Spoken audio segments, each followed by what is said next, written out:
Vamos a tomar nuestras Biblias. No vamos a tomar un pasaje como nuestro texto, como había sido nuestra práctica, como ha sido la costumbre.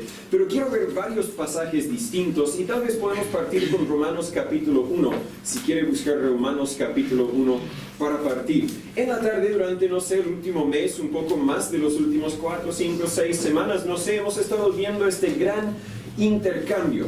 Vimos que Dios nos hizo perfectos, Dios nos hizo buenos, Dios nos hizo justos. Sin embargo, el ser humano pecó, y una vez pecado ya no somos justos. Y si nos enfocamos en esta caja ahí abajo, la Biblia dice en Romanos 3:10 que no hay justo. Eso es decir que no hay quien pueda decir, míreme a mí, yo soy justo, yo siempre he sido bueno. Podemos tal vez compararnos con otras personas y decir, claro, yo soy mejor que los que están encarcelados, yo soy mejor que mi vecino. Tal vez podemos a nuestros ojos compararnos con otras personas y decir, claro, yo soy bueno. Si dividiéramos la población en la mitad mala y la mitad buena, yo por seguro estoy en la mitad buena.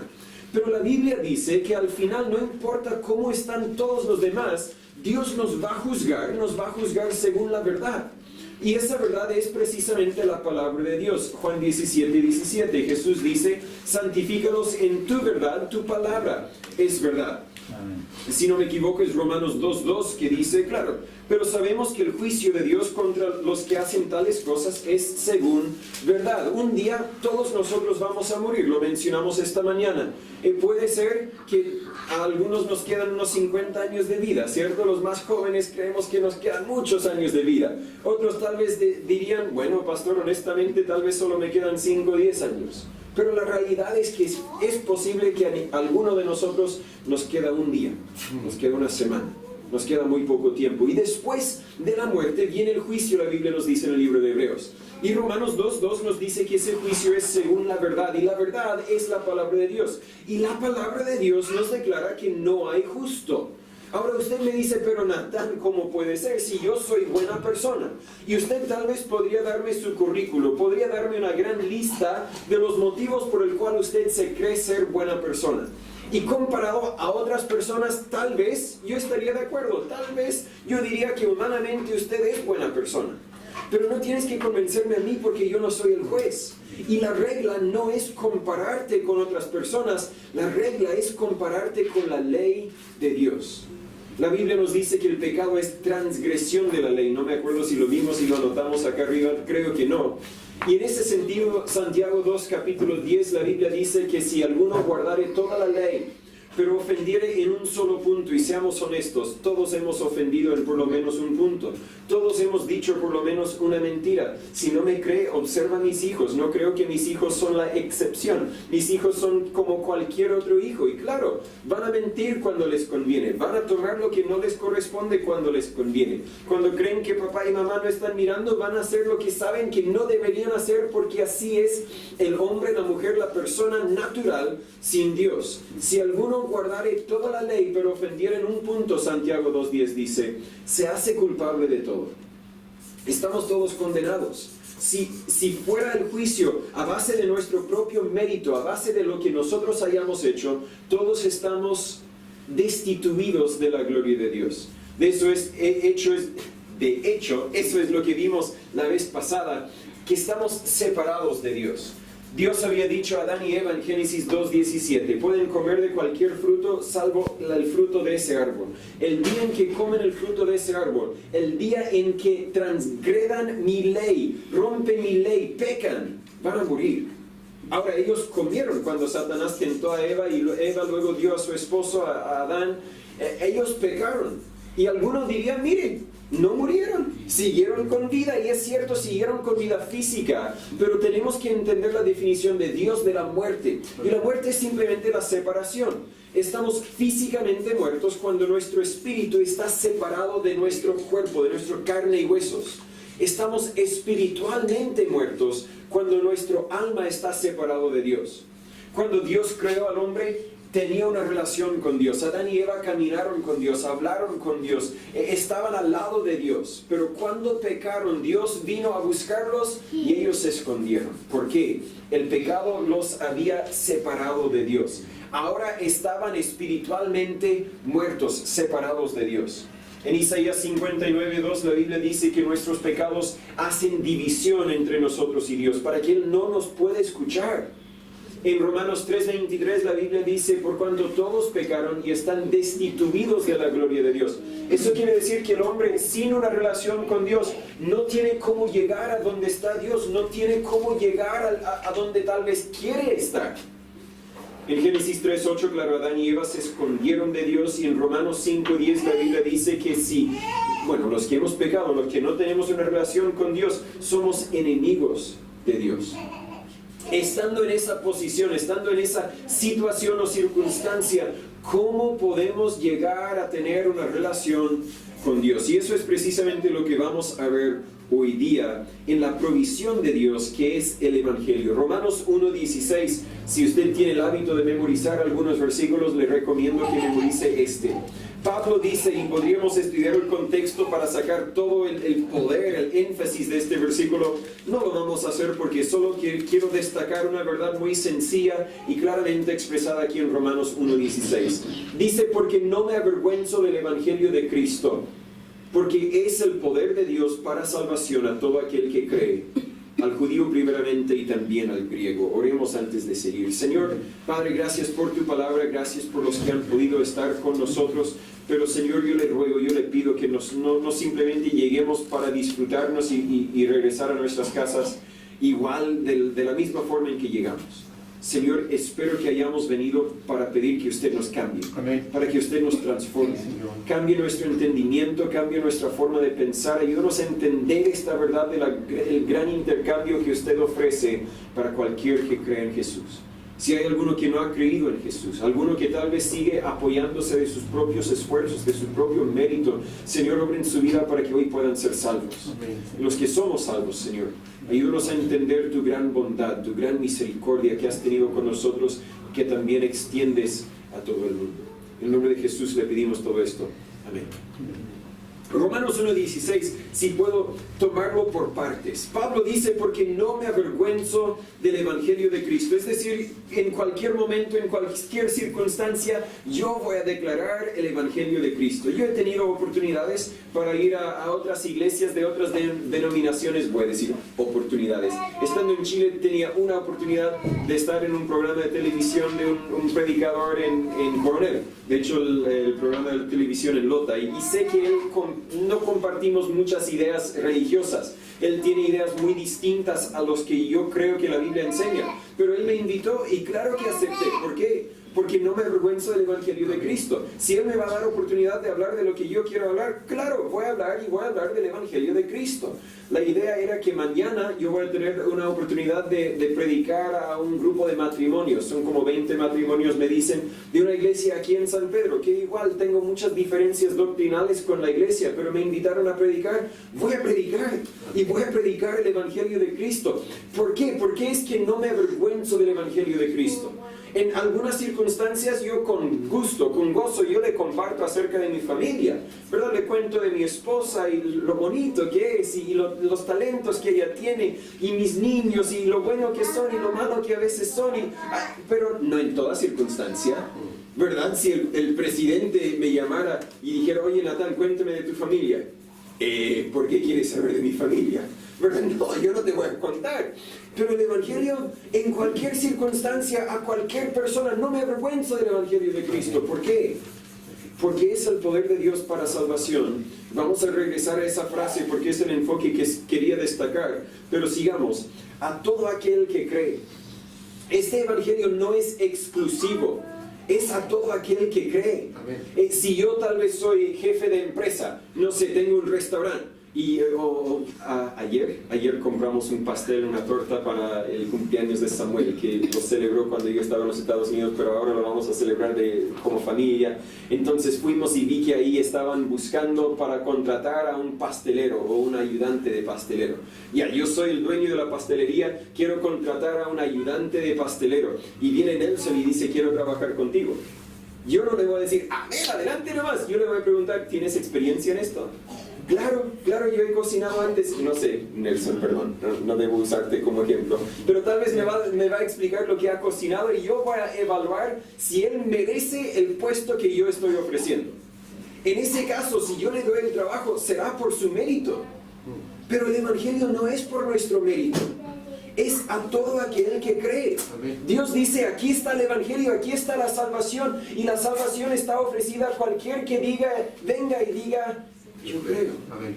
Yo creo. Vamos a explicar qué significa realmente creer. Pero es el poder de Dios para salvación a todo aquel que cree.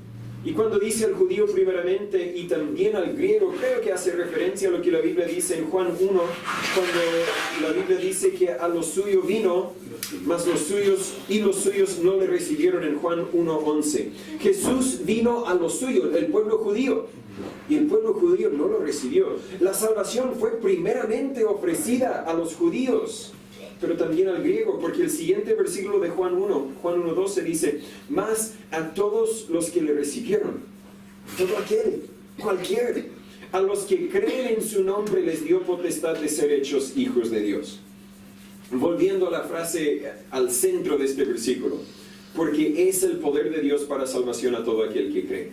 ¿Qué es el poder de Dios para salvación a todo aquel que cree? Y tenemos que, sin entender nada acerca de lo que es el Evangelio, tengo un marcador, un plumón para escribir en la pizarra, pero capaz que no lo va a encontrar. Ahí está, ya, disculpa.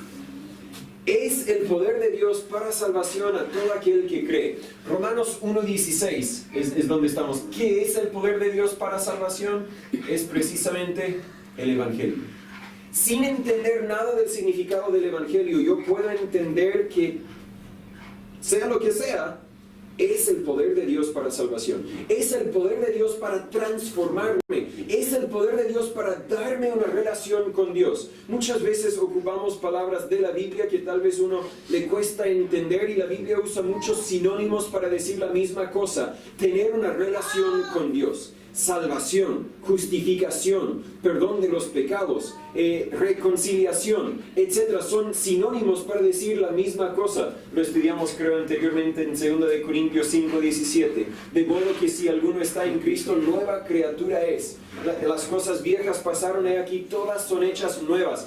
Estoy cambiado. Luego en versículo 18 dice, estoy reconciliado. Y luego dice que me hace un ministro, un embajador. Pero cambiado, reconciliado, salvado son sinónimos que dicen la misma cosa. Aunque antes no tenía una relación con Dios, ahora tengo una relación con Dios. ¿Cómo? Por el Evangelio. Amén. La ilustración que quise pintar con mi mano, no muy artístico. Allá está cualquier ser humano sin una relación con Dios. Hay una gran cima puesta entre medio y vamos a estudiar que el hombre a veces tiene sus propios esfuerzos, pero fallan. Pero Dios proveyó un solo camino por el cual nosotros podemos llegar a Él, por el cual nosotros podemos tener una relación con Él, y es precisamente el Evangelio. Si quiere, seguimos buscando en 1 Corintios 15. Si usted me dice qué es el Evangelio, la Biblia lo define claramente. Hace algunos años, justo enfrente de este edificio, de hecho, algunas jovencitas nos detuvieron y hablaron y dijeron, oye, queremos ir a tu casa para hablar de Dios. Y les dije, bien, pueden venir a mi casa para hablar de Dios, especialmente, ¿quiere estudiar la Biblia? Claro, quiero estudiar la Biblia. Yo entendía que ellas eran representantes de otra religión. Una religión que no profesa la verdad de la palabra de Dios. Pero en el momento que tenía para conversar con ellas, dije, mire, creo que tal vez no sería muy provechoso. ¿Pero por qué? Porque ustedes tienen otras ideas de lo que la Biblia dice. No, ¿cómo puede ser eso? Bueno, entonces les pregunté, explícame, ¿cómo puedo llegar al cielo? Y ellas dijeron, al seguir el Evangelio. Yo diría al creer el Evangelio, pero ya tal vez estamos hablando la misma cosa. Y les pregunté, dime por favor, ¿qué es el Evangelio? Y me dijeron 5 cosas. 5 cosas que no vas a encontrar en la Biblia. Creo que primero dijeron, tienes que creer en Jesús. Eso es bíblico, como vamos a ver. Sé que dijeron, tienes que bautizarte. Vamos a ver que eso no es bíblico. Tienes que recibir el Espíritu Santo. Bueno, recibes el Espíritu Santo en el momento en que crees, según Efesios 1:21. Eso va mano a mano. Tienes que perseverar hasta el final.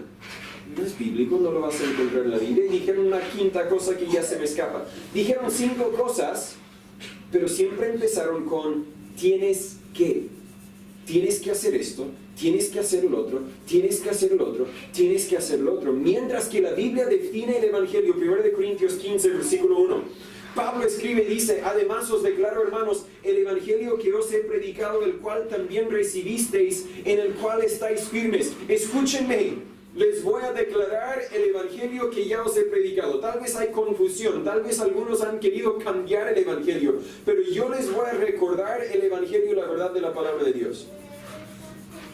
Versículo 2, por el cual asimismo sois salvos por el Evangelio. Si retenéis la palabra que os he predicado, si no habéis creído en vano. Creo que el resto del versículo 2 dice, si realmente entendiste lo que he enseñado, si realmente han creído todas las verdades que la Biblia enseña.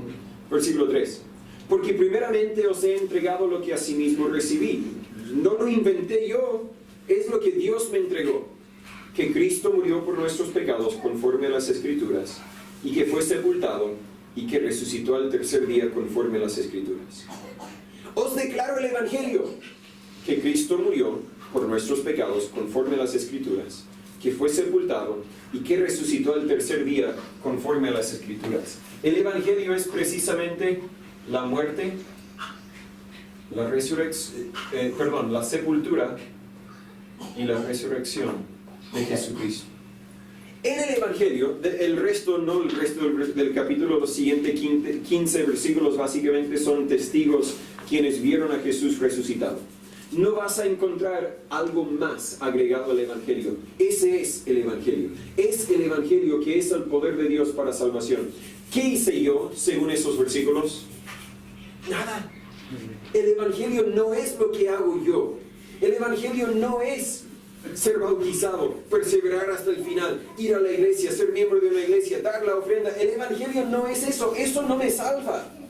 Lo que me salva es lo que Jesús hizo por mí.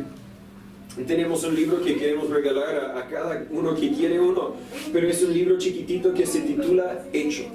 Y la tesis del libro es que todas las religiones del mundo se pueden dividir en dos grupos.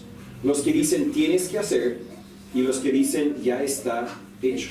Y la Biblia, el Evangelio verdadero dice ya está hecho. No tienes que hacer nada, simplemente tienes que recibir al creer. En el Evangelio, en la cruz, precisamente lo que vemos ahí con mi mano no tan artístico, vemos que un Dios justo cobra justicia por nuestros pecados. Dios es justo.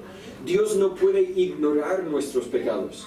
Dios no puede ignorar la ofensa. Tiene que cobrar justicia por nuestros pecados. Y por eso la Biblia dice en Isaías 53, versículo 6, que Jehová cargó en él el pecado de todos nosotros. La paga del pecado es muerte, Romanos 6:23 dice, mas el don o la dádiva de Dios es vida eterna en Cristo Jesús, Señor nuestro. ¿Cómo puedo tener vida eterna si Dios es un juez justo? Él puede ser un Dios justo, sigue siendo un Dios justo, porque ya cobró la paga de nuestros pecados cuando Jesús murió en la cruz. Amén. Un Dios justo cobra justicia por nuestros pecados. Más adelante en Isaías 53, versículos 10 y 11, la Biblia dice, con todo esto, Jehová quiso quebrantarlo, sujetándole a padecimiento. Cuando hubiere puesto su alma en expiación por el pecado, verá su linaje, prolongará sus días y la voluntad de Jehová será en su mano prosperada. Del trabajo de su alma verá y será saciado, será satisfecho. Quiso quebrantar a Jesús, ¿por qué? Porque tenía que cobrar justicia por nuestros pecados. Nuestros pecados son tan feos que Jesús tenía que morir una muerte, la muerte más fea que uno podría imaginar. No son, bueno, es que claro, pequé, pero es mi pecado nomás. No, tu pecado, mi pecado es tan grave que Jesús tenía que morir y tenía que morir en la cruz para que la justicia de Dios esté satisfecho con el sacrificio de Jesús. Están en 1 Corintios, si quiere atrásense un poco a Romanos 5, justo antes de 1 Corintios, Romanos 5, 8. En Isaías vimos la justicia de Dios. En Romanos 5, 8 vemos el amor de Dios. La Biblia dice en Romanos 5, 8, Otro buen versículo para memorizar, si usted es bueno para memorizar, y si no es bueno, igual esfuércese para memorizar algunos versículos. Mas Dios encarece su amor para con nosotros. Eso quiere decir, demuestra el alto valor para con nosotros, en que siendo aún pecadores, Cristo murió por nosotros. Si cuando estábamos recién conociéndonos, yo y Cristín, si Cristín me preguntara, Natán, ¿me amas? Pero claro, te amo. ¿Cuánto me amas? Tome, esto demuestra mi amor para ti. Creo que jamás volveríamos a haber hablado, ¿verdad? ¿Eso me amas? No. Pero Dios demostró su amor para con nosotros al darnos lo máximo. ¿Qué más podría habernos dado para demostrar el alto valor de su amor para con nosotros? La cruz demuestra la justicia de Dios. La cruz también demuestra el amor de Dios. Y en Juan 1:29 la Biblia dice, el siguiente día vio Juan a Jesús que venía a él y dijo, he aquí el Cordero de Dios que quita el pecado del mundo. Lo vimos al principio en Romanos 1:16, porque no me avergüenzo del Evangelio de Cristo, porque es el poder de Dios para salvación a todo aquel que cree. Otra vez en Juan 1:29, he aquí el Cordero de Dios que quita el pecado del mundo. Podemos entender si llegamos a la ilustración, aquí no está tan solamente una persona sin una relación con Dios, sino hay como 6, 7 mil millones de personas en el mundo hoy día. Y la Biblia nos dice, no tan solo en esos versículos que leímos, sino en muchos versículos más, que Jesús no murió por un grupo exclusivo de ellos. Murió por todos. No es que la cruz está extendida, pero alguien llega y encuentra, no, la puerta está cerrada para ti. No, Jesús no murió por ti. Jesús murió por ti. Murió para quitar tus pecados. Solamente falta que tú aceptes el pago, que tú tomes el paso de la fe, que tú aceptes que Jesús murió por ti. Ahora, no hay otro sustituto. Algunas personas quieren inventar su propio camino al cielo. Estábamos en 1 Corintios, si quieres regresar ahí, 1 Corintios 1:17.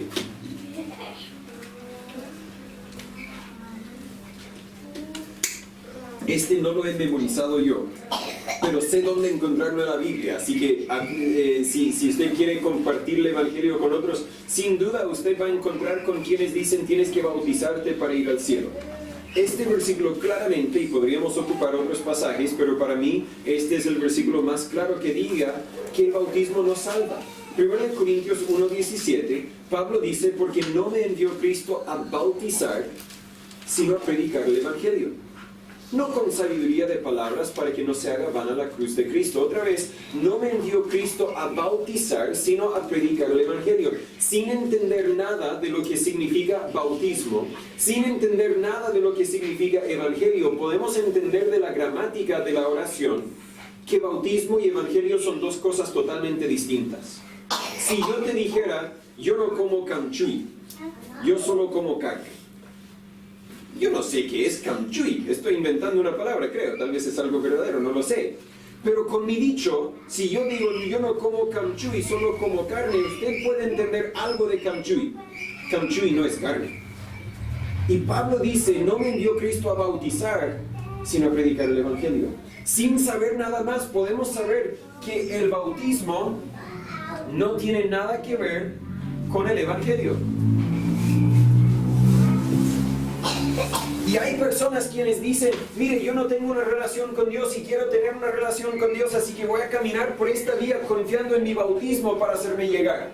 Vas a caer corto, no vas a llegar a Jesús, porque el bautismo no tiene nada que ver con el Evangelio, y es el Evangelio lo que nos salva, el poder de Dios para salvación. En Gálatas 2:16 no lo tiene que buscar, pero muchos otros versículos podríamos haber señalado. Dice, sabiendo que el hombre no es justificado por las obras de la ley, sino por la fe de Jesucristo. Nosotros también hemos creído en Jesucristo para ser justificados, sinónimo con salvos, justificados por la fe de Cristo y no por las obras de la ley. Por cuanto por las obras de la ley ninguna carne será justificada. Otro esfuerzo del ser humano que no me va a dar una relación con Dios son mis obras. Algunas personas reconocen que han hecho mal, pero creen que si hacen suficiente suficientes obras buenas, suficientes cosas buenas, sus buenas obras van a borrar sus malas obras. Y humanamente hablando, tal vez. Pero divinamente hablando, no. Realmente, humanamente hablando, tampoco. Supongamos que yo, no sé, en un momento de enojo o tal vez en un momento premeditado, yo mato a alguien, mato a mi vecino. La justicia, los carabineros saben que fui yo, me andan persiguiendo, me andan buscando, yo cambio mi identidad, empiezo a pintar mi pelo o cortarla totalmente, no sé, o vestirme como mujer. De alguna forma yo me escondo de la justicia y huyo por 20 años. 20 años después me toman preso, me llevan ante el juez, me acusan de haber matado a mi vecino 20 años anteriormente y yo digo, claro, maté al vecino, pero mire, durante estos 20 años yo he guardado todas las leyes de la tierra. Yo ni jamás he conducido en exceso de velocidad, yo he pagado todos los impuestos, yo he ayudado a los pobres, he comprado casas para las viudas, yo he hecho tanta bondad, tantas cosas buenas, que es una cosa mala que hice en el pasado. ¿Tú crees que el juez va a decir, mire, ya puedes ir libre? No, un juez justo tiene que cobrar justicia por la ofensa. Y no importa qué cantidad de obras buenas que haces, todas tus obras buenas no van a borrar tan solo un pecado. Podemos, y creo lo estudiamos anteriormente en Isaías, o tal vez lo vamos a ver hoy día, pero en Isaías 53, podría ser 53:11, la Biblia dice que nuestra justicia, todo lo bueno que nosotros hacemos, son como trapo de inmundicia para Dios. Nuestras obras no van a dar una relación con Dios. Romanos 10:3. Si quiere buscarlo, Romanos 10:3.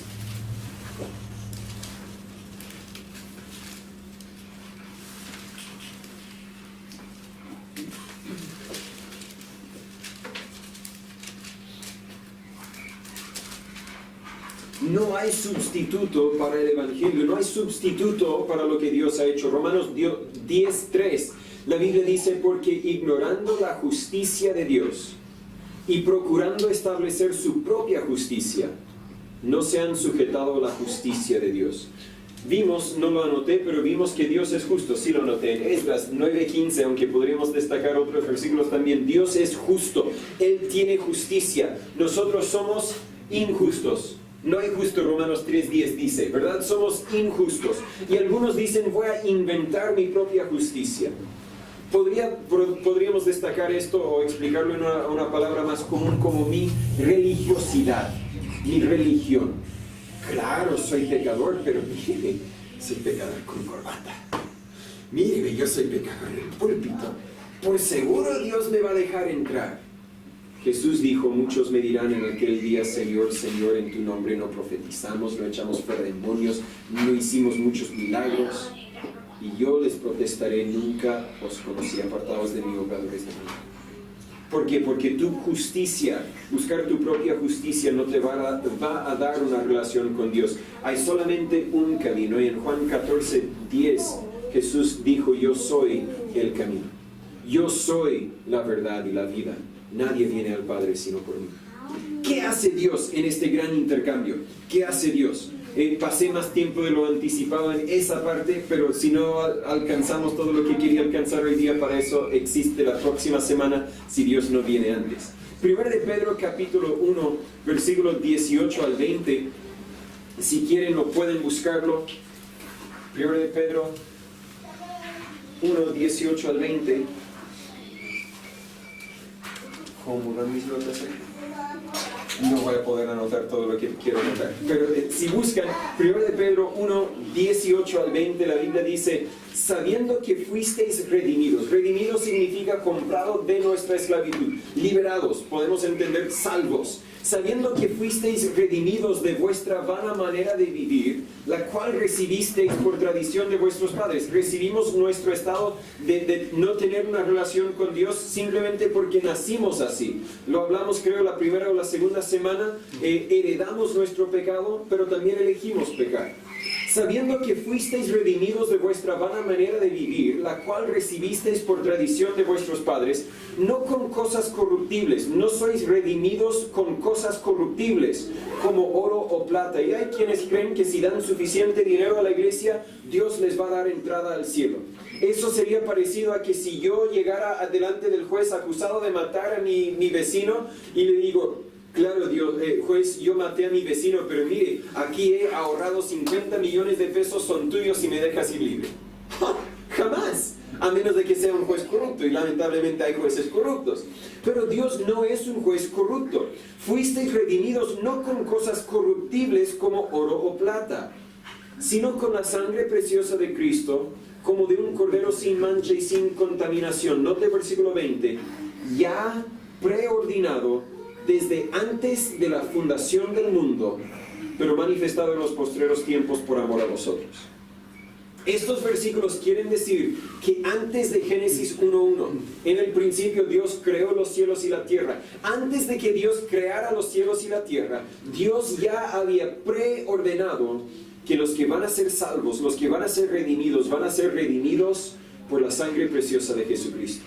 Dios, podríamos decir, formuló su plan, entendiendo que Él iba a crear al ser humano, entendiendo que el ser humano iba a pecar y así iba a morir espiritualmente, iba a estar separado de Él. Él ya preordenó un camino por el cual el ser humano podría tener una relación con Dios, con Él mismo. Y es precisamente por la sangre preciosa de Cristo. Formuló su plan y anunció su plan. Voy a leer algunos versículos de Génesis capítulo 3, versículo 15, hablando de la consecuencia del pecado, hablando a Adán y Eva.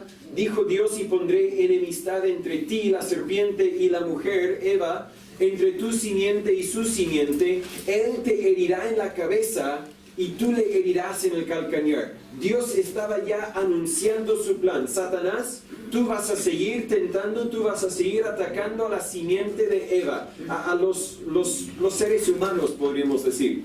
Pero un descendiente de la mujer, uno nacido de una mujer conocida como María, ¿verdad?, existió antes de que naciera de María. Solo nació de forma humana, de mano, de vientre de María, podríamos decir. Él te va a herir en la cabeza. Y cuando Jesús murió en la cruz, no lo anoté en Gálatas, pero la Biblia dice que Dios lo humilló, lo exhibió, humillándolo públicamente en la cruz. Jesús ganó a Satanás, venció a Satanás en la cruz.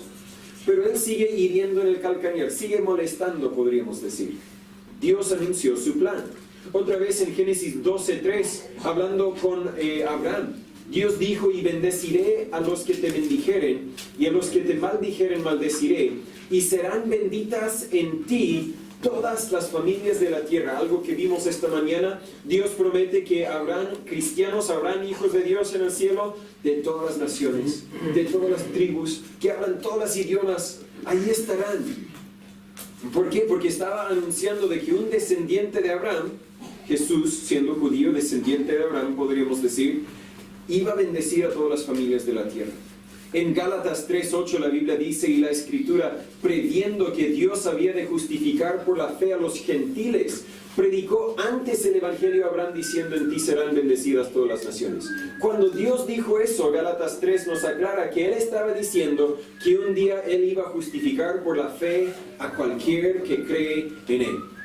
En Isaías 53:11 sigue anunciando su plan. Dice, del trabajo de su alma verá y será saciado, por su conocimiento justificará mi siervo justo a muchos, y Él llevará las iniquidades de ellos. Cientos de años antes de que Jesús naciera, cientos de años antes de que Jesús muriera en la cruz, Dios prometió que Él iba a morir para llevar nuestros pecados. Otra vez Isaías 55:7 dice, deje el impío su camino y el hombre inicuo sus pensamientos, y vuélvase a Jehová, el cual tendrá de él misericordia, y el Dios nuestro, el cual será amplio en perdonar. Antes de la fundación del mundo, Dios formuló su plan. Aquí, en estos versículos que recién vimos, Dios anunció su plan. Pero también podemos destacar que Dios ilustró su plan. Es decir, nos dio una idea en el Antiguo Testamento, una idea, una vista previa de lo que iba a suceder. Y podríamos hablar por más de una hora, hablando de las ilustraciones que Dios da. No tenemos que buscarlo en Éxodo capítulo 12, pero tal vez usted se acuerda de lo que sucedió con el día de la Pascua. Cuando ya habían 11 plagas que Dios envió contra Egipto para que Faraón dejara ir a los israelitas. Y Dios prometió por medio de Moisés que habrá una plaga más. Y será tan grave que te habrás arrepentido de no haberlos dejado ir. Y es precisamente que en cada hogar el primogénito iba a morir. Ahora, Dios no hizo excepción. Esto iba a ser en algunas de las plagas, sí, ¿verdad? Las vacas de los egipcios murieron, pero no de los israelitas. Pero en este caso no hay excepción. Toda casa, el hijo primogénito va a morir. Yo no sé si eso es el hijo primogénito, el primer hijo varón, o si es simplemente el mayor. Yo no sé si en caso mío si sería Anita o si sería Samuel. Pero le prometo que no quiero que ninguno muera. Pero son mis hijos. Pero él dijo, hay una forma por la cual cada hogar, cualquier hogar, puede salvarse de esta plaga, esta muerte que viene al primogénito. Y es al tomar un cordero, y las instrucciones fueron muy detalladas, un cordero sin defecto, sin mancha. Si vamos a matar a un cordero para sacrificarlo, yo voy a buscar al más débil, al más enfermo, al más feo. Pero no tienen que buscar al mejor, al perfecto. ¿Por qué? Porque este cordero iba a ilustrar a este cordero, iba a ilustrar a Jesús. Tienen que dejar que esté en su casa por un rato, tienen que matarlo, tienen que aplicar la sangre a los postes de la puerta, y cuando el ángel del Señor venga para matar a los primogénitos, si ve la sangre, pasará en alto. No va a matar al primogénito de ese hogar. Dios estaba ilustrando que un día Jesús iba a morir. Y cualquier que tenga la sangre de Jesús aplicada a su alma no va a morir y pasar la eternidad en el infierno. Ahora, en Éxodo 12 leemos que solamente los israelitas aplicaron la sangre a la puerta de sus casas. Puede ser que los egipcios no sabían, no conocían de la provisión de Dios para su salvación, porque en ese momento Dios no quería salvar a los egipcios, quería juzgar a los egipcios por su castigo en ese sentido. Bien puede ser que alguna familia egipcia había escuchado y había aplicado la sangre, y yo creo que en ese caso también se salvó el primogénito. Y bien puede ser que algunos de los israelitas dijeron, no, ¿para qué? Y no aplicaron la sangre. Y el primogénito murió. Dios no hace acepción de personas. Si está la sangre, está salvo. Si no está la sangre, va a morir. Ilustró su plan en Éxodo 12. Ilustró su plan con los muchos sacrificios ofrecidos. Como por ejemplo en Levítico 17:11, la Biblia nos dice, porque la vida de la carne en la sangre está, y yo os la he dado para expiar vuestras almas sobre el altar, porque es la sangre lo que hace expiación por el alma. Cada vez que ofrecían un sacrificio era un recuerdo que alguien tiene que morir para pagar la deuda de nuestros pecados. Creo que nosotros lo tenemos muy leve. No, personalmente no he visto a nadie matar a un cordero. Entiendo que en el campo el cordero es muy rico y tal vez algunos han visto matar a un cordero. El hermano Celso, que vive en Cañete, dice que cuando llegaron a su sitio se compraron un corderito. Y teniendo una niña muy chica, muy pequeña, le dijeron, mire, para que ella aprendiera, la vamos a comer un día. Y ella vio el cordero, yo no creo que mis hijos podrían aguantar ver a un cordero ser matado, por lo cruel que es, por lo grotesco que es. Estaba en los Estados Unidos, trabajé mucho con los jóvenes como de tercero básico a sexto básico, los traía a la iglesia. Y cada un sábado al mes pasábamos el día juntos jugando, y después les predicaba, después les damos de comer, etc.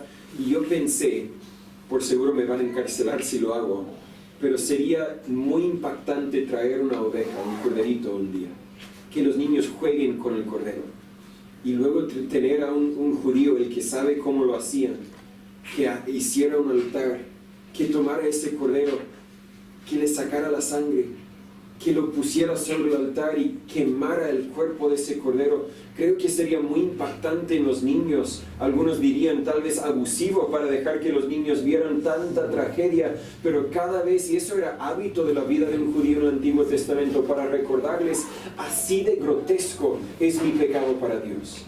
Y Dios estaba ilustrando, como la Biblia nos dice en Hebreos 2:1, porque la ley, teniendo la sombra de los bienes venideros, es decir, nos da una representación, una figura de lo que viene, no la imagen misma de las cosas. Nunca puede, por los mismos sacrificios que se ofrecen continuamente cada año, hacer perfectos a los que se acercan. Es decir, esos sacrificios no podían quitar los pecados, porque la sangre de los toros y de los machos cabríos no puede quitar los pecados, dice el versículo 4.